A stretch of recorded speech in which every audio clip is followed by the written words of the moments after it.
राष्ट्र सर्वप्रथम की बात ललित सुमन के साथ कार्यक्रम में नेशनल टीवी चैनल सर्वधर्म संगम पर आप सभी राष्ट्रवासियों का हार्दिक स्वागत है। राष्ट्र सर्वप्रथम की बात में आज हम बात कर रहे हैं एक बार फिर भारत की राजधानी दिल्ली की, जहां सत्ता परिवर्तित हो चुका है। आम आदमी पार्टी की सरकार जा चुकी है और भारतीय जनता पार्टी की सरकार दिल्ली के विधानसभा पर भी काबिज हो चुका है। दिल्ली के मुख्यमंत्री के रूप में श्रीमती रेखा गुप्ता को भारतीय जनता पार्टी ने अपना मुख्यमंत्री घोषित किया है। जब से रेखा गुप्ता ने मुख्यमंत्री के पद भार संभाली है, उस दिन से लगातार वे सड़कों पर दिल्ली के विकास के लिए रात दिन परिश्रम कर रही है। आने वाले बरसात को देखते हुए नालों की सफाई और उसमें जमा गाद को निकालने के लिए वे अपने सभी विभागों को साथ लेकर खुद स्पॉटों पर पहुंच रही है और सभी विभागों को सख्त निर्देश दे रखा है कि इस बार बरसात में कहीं भी पानी का जमाव न हो। रेखा गुप्ता द्वारा विभिन्न सेक्टर में जिस प्रकार से काम शुरू किया गया है, उसकी प्रशंसा होनी शुरू हो गई है। लग रहा है दिल्ली में परिवर्तन निश्चित होगा और दिल्ली अपनी खोई गरिमा फिर से प्राप्त करने में सफल हो जाएगी, जो दिल्ली के मुख्यमंत्री रहते शीला दीक्षित ने दिल्ली के लिए बनाया था।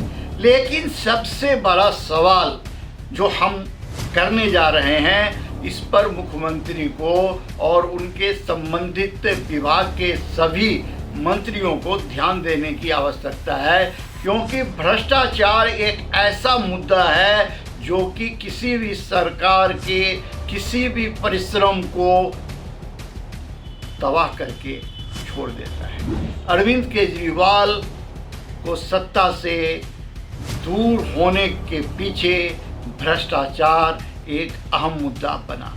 उसी प्रकार से दिल्ली में खासकर करोल बाग जोन की हम चर्चा कर रहे हैं। दिल्ली के करोल बाग जोन में भ्रष्टाचार रुकने का नाम ही नहीं ले रहा है।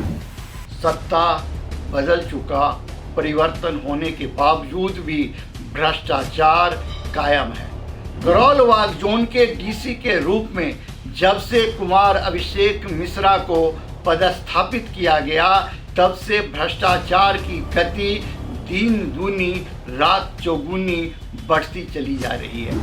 जब डीसी के रूप में नजफगढ़ जोन से कुमार अभिषेक मिश्रा को करोल बाग जोन लाया गया था, तो उम्मीद की जा रही थी कि सेना का यह अधिकारी राष्ट्रभक्त होगा और भ्रष्टाचार पर अंकुश लगाने का काम करेगा। लेकिन जब से कुमार अभिषेक मिश्रा करोल बाग जोन में आए हैं, भ्रष्टाचार चरम पर है।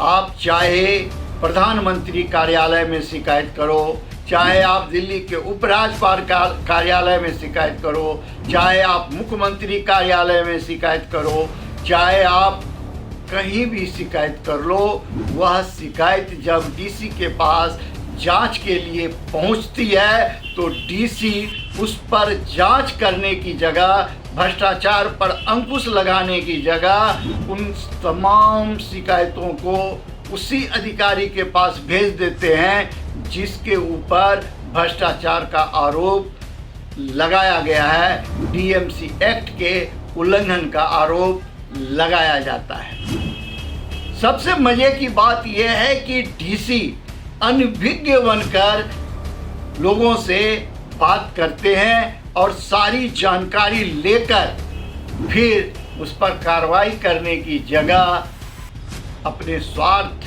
सिद्धि में लग जाते हैं। आज करोल बाग जोन की स्थिति ये है, जो करोल बाग जोन को कोई डीसी या ईई भवन या एई या जेई नहीं चला रहा, बल्कि बेलदार चला रहा है।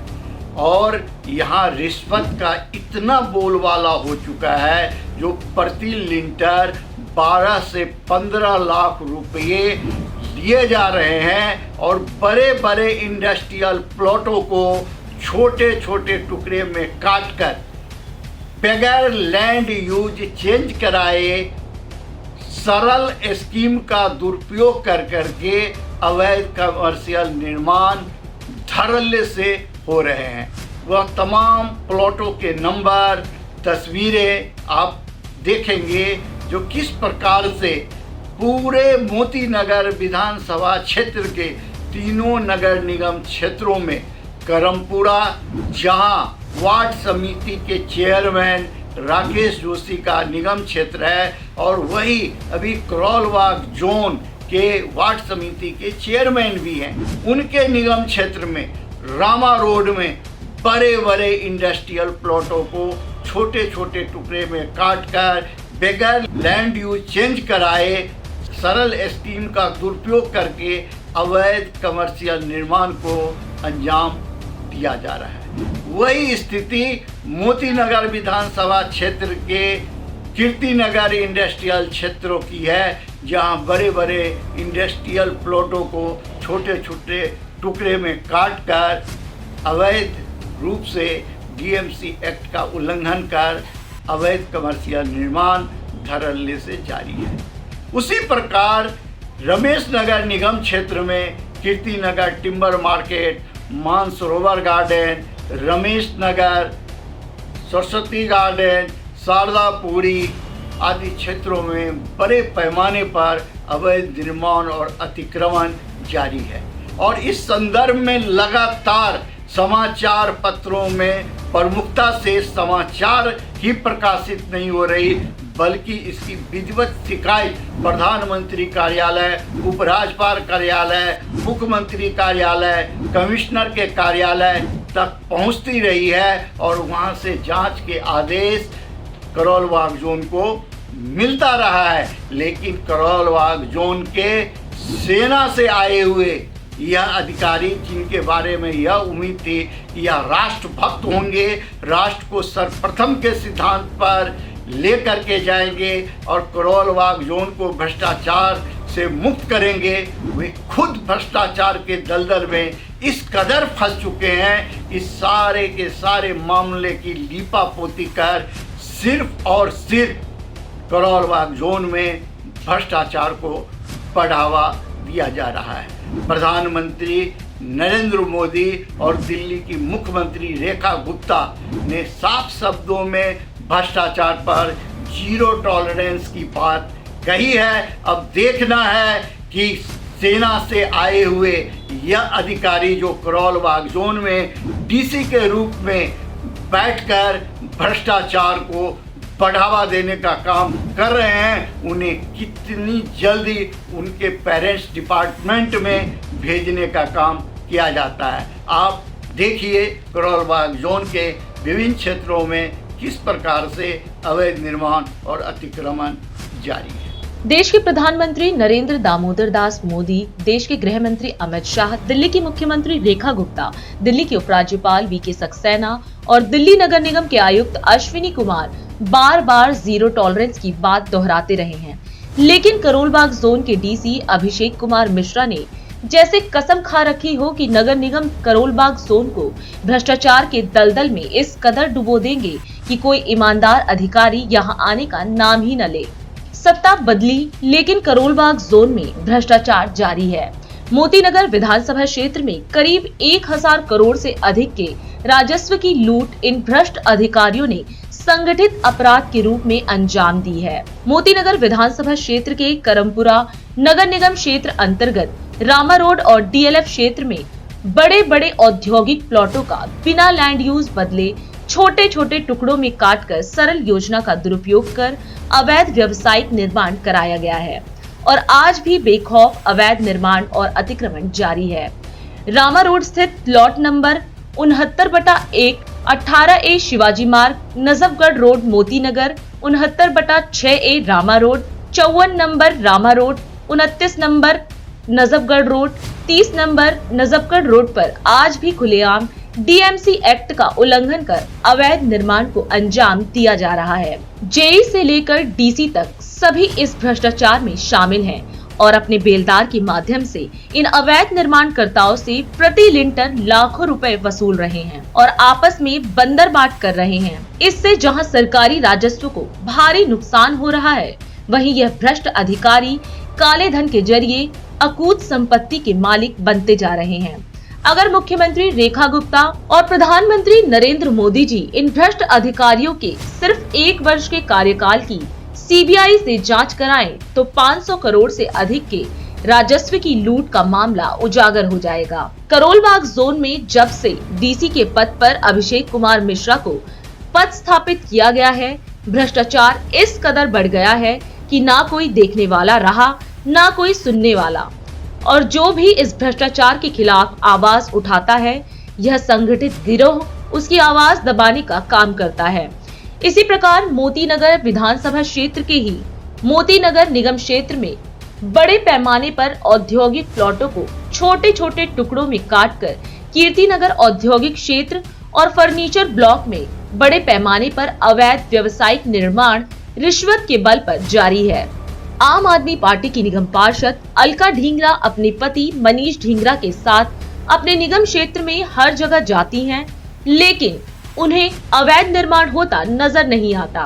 कीर्तिनगर फर्नीचर ब्लॉक मुख्य सड़क पर प्लॉट नंबर 2/1 में अवैध निर्माण जब शुरू हुआ था, तब से लेकर अब तक कई बार तस्वीरों के साथ खबरें इंडिया दर्पण दैनिक में प्रकाशित हुई, लेकिन निगम पार्षद मूक दर्शक बनी रही और अवैध व्यावसायिक निर्माण जारी रहा। इसी प्रकार कीर्तिनगर औद्योगिक क्षेत्र में बड़े बड़े औद्योगिक प्लॉटों को छोटे छोटे टुकड़ों में काटकर अवैध निर्माण किया गया और जेई से लेकर डीसी तक सभी चुप रहे, जबकि प्रधानमंत्री कार्यालय, उपराज्यपाल कार्यालय, मुख्यमंत्री कार्यालय और एमसीडी कमिश्नर कार्यालय द्वारा इन पर शिकायतों के आधार पर कार्रवाई के लिए मामले भेजे गए। लेकिन भ्रष्टाचार के दलदल में फंसे डीसी अभिषेक कुमार मिश्रा ने कार्रवाई करने की बजाय सारी शिकायतें ईई भवन तरुण शंकर आर्य के पास भेज दी। ईई भवन तरुण शंकर आर्य ने अवैध निर्माण और अतिक्रमण पर कार्रवाई करने की बजाय भ्रष्ट जेई और एई को बचाने का काम किया। वहीं बिल्डरों और अवैध निर्माणकर्ताओं को बचाने के लिए पीएमओ, एलजी, कमिश्नर और मुख्य कार्यालय तक को गलत रिपोर्ट भेजी, जिससे निगम को भारी राजस्व की हानि हुई और भ्रष्ट अधिकारी मालामाल होते रहे। रमेश नगर निगम क्षेत्र के मानसरोवर गार्डन में सरल योजना का दुरुपयोग हुआ। यहाँ D50, F30, A32, B86, A17, A22, A24, A25, A26, B130, WHS Kirtinagar timber market, 2/88 block 2 WHS Kirtinagar, B47 WHS Kirtinagar, A31, A32, A33 WHS Kirtinagar, A8 Mansarovar garden, B39 Mansarovar garden, D42 Mansarovar garden, B29/3 double storey Ramesh Nagar, B41/9-10 double storey Ramesh Nagar, E371, 372 double storey Ramesh Nagar जैसे स्थानों पर खुलेआम DMC act का उल्लंघन कर बेलदार मुकेश शर्मा अपने JEE मानव चौधरी के संरक्षण में अवैध निर्माण व अतिक्रमण को अंजाम दिलाने का काम कर रहे हैं। इन अवैध निर्माणकर्ताओं को बचाने के लिए अपने एई पवन कुमार के इशारे पर डीएमसी एक्ट का खुला उल्लंघन किया जा रहा है।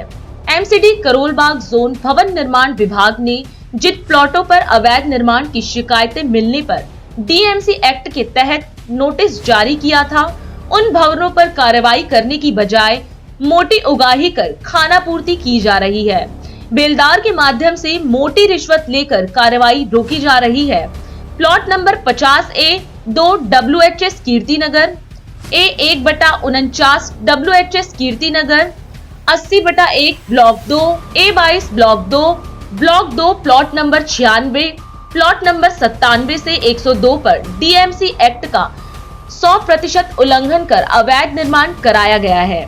जिसमें जेई और एई ने मोटी रिश्वत लेकर इसे अंजाम दिया। इस संदर्भ में डीसी करोलबाग जोन और ईई भवन को दर्जनों बार शिकायत की गई, लेकिन रिश्वत लेकर करोलबाग जोन के अधिकारी इन अवैध निर्माणकर्ताओं को अब तक बचाने में सफल रहे हैं। अब दिल्ली की सत्ता बदल चुकी है और डबल इंजन की सरकार काम करना शुरू कर चुकी है। देखना यह है कि भ्रष्टाचार के इस खेल पर अंकुश लगता है या यह खेल आगे भी यूं ही जारी रहेगा।